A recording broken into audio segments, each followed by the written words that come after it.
Good evening, visitors. Welcome to the Australian War Memorial's last post ceremony. My name is Chris Weidenbar, and joining us today from the Australian Army is Corporal Michelle Gonzalez.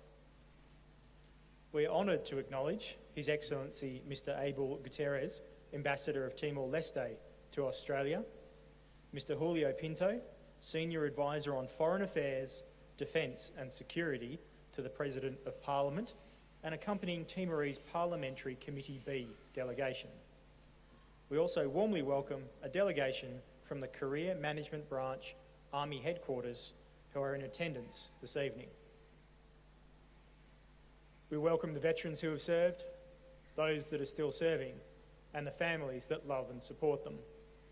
We acknowledge the members of RSL and Services Clubs Association, RSL Victoria, and RSL Queensland who are watching the broadcast of this ceremony across Australia.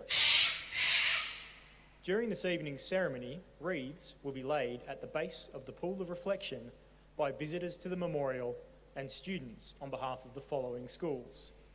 From New South Wales, North Turramurra Public School. From Queensland, Prince of Peace Lutheran College, Everton Hills, and Runcorn State School, Sunnybank.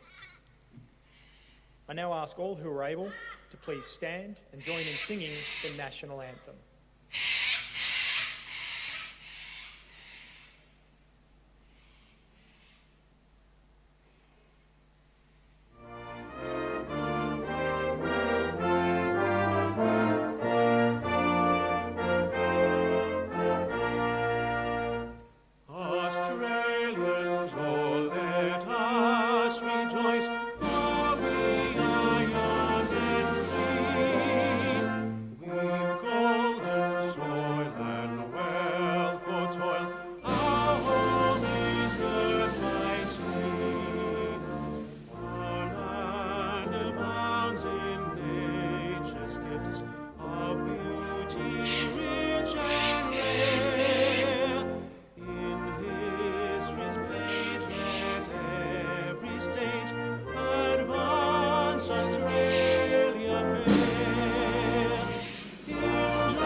Thank you. Students, please be seated.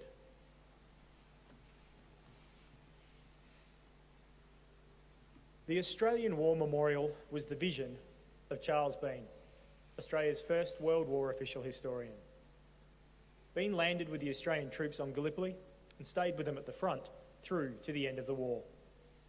The idea of this national memorial and museum came to him at Pozières, France, in the depths of the bloody fighting of 1916. Bean's idea was that this would be a place where families and friends could mourn loved ones buried in faraway lands. It would also be a place that could help all Australians understand what these men and women had endured and what they had done for us. Bean's vision, to which we remain true, is best expressed as inscribed in the entrance to the memorial's galleries. Here is their spirit, in the heart of the land they loved, and here we guard the record which they themselves made. Tonight we will read the story behind just one of those on the Roll of Honour, which lists the names of more than 102,000 men and women who have given their lives for us in war and operations for more than a century. But first, we present a lament, Flowers of the Forest. Wreaths or floral tributes will now be laid at the base of the Pool of Reflection.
Today we remember and pay tribute to Warrant Officer Edwin Dinner.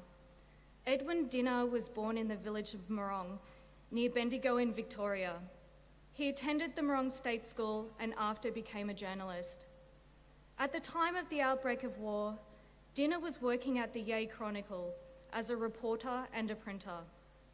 He was active in the local community as the Vice President of the Yea Brass Band, as a member of the Yea Swimming Club, the Yea Progress Association, and the Yea Amateur Dramatic Society, with whom he performed in local theatre productions. Edwin was married to Ada, and they had 3 children.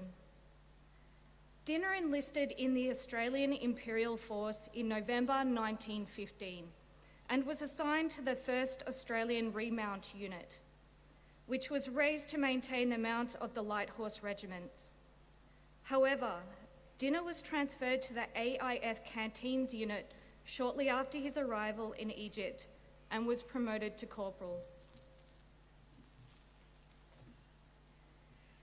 The AIF canteens were established in Egypt in early 1916 by Lieutenant Colonel Robert Wilson in response to soldiers' complaints about the cost and quality of items and food supplied by local traders. Over the years, the AIF canteens developed into a broad network of mobile and stationary canteens that operated throughout England, France, Belgium, Egypt, Palestine, and Australia, as well as on troop ships. By the end of the war, the total profit from the canteens amounted to £500,000. The money was later distributed to severely disabled returned soldiers or to widows, orphans, and other dependents of lost soldiers. Dinner became ill with gastritis in July 1916, and on release from hospital was promoted to sergeant. In January 1917, he was promoted to warrant officer, but long hours of work and anxiety in managing his duties led to his hospitalisation in March 1917.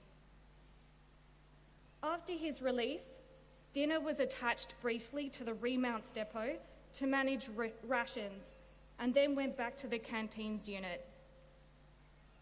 He was in charge of the 3rd Light Horse Brigade canteen when he became ill again, and on the 11th of October 1918, Warrant Officer Dinner was admitted to the 76th Casualty Clearing Station. He died of pneumonia on the 19th of October and was buried the following day at the Ramley Military Cemetery in Israel. He was 39 years old. Warrant Officer Dinner's name is listed on the Roll of Honour on my right, amongst almost 62,000 Australians who died while serving in the First World War. His grave can be seen in a photograph displayed today beside the Pool of Reflection. This is but one of the many stories of service and sacrifice told here at the Australian War Memorial. We now remember Warrant Officer Edwin Dinner, who gave his life for us, for our freedoms, and for a hope of a better world.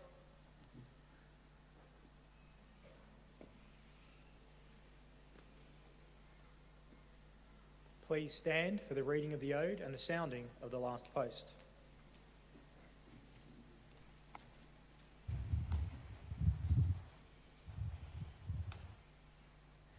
They shall grow not old, as we that are left grow old. Age shall not weary them, nor the years condemn. In the going down of the sun and in the morning, we will remember them. We will remember them.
lest we forget. lest we forget.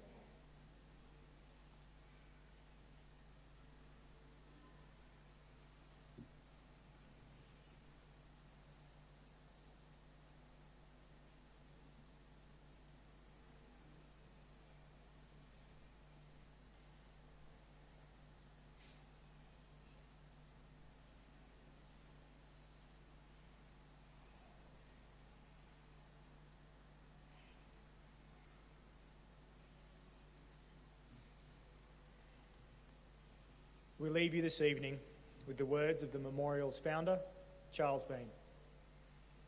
Many a man lying out there at Poziere or in the low scrub at Gallipoli, with his poor, tired senses barely working through the fever of his brain, has thought in his last moments, well, it's over.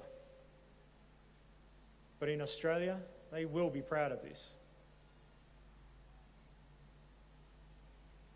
Ladies and gentlemen, girls and boys, that concludes the last post ceremony.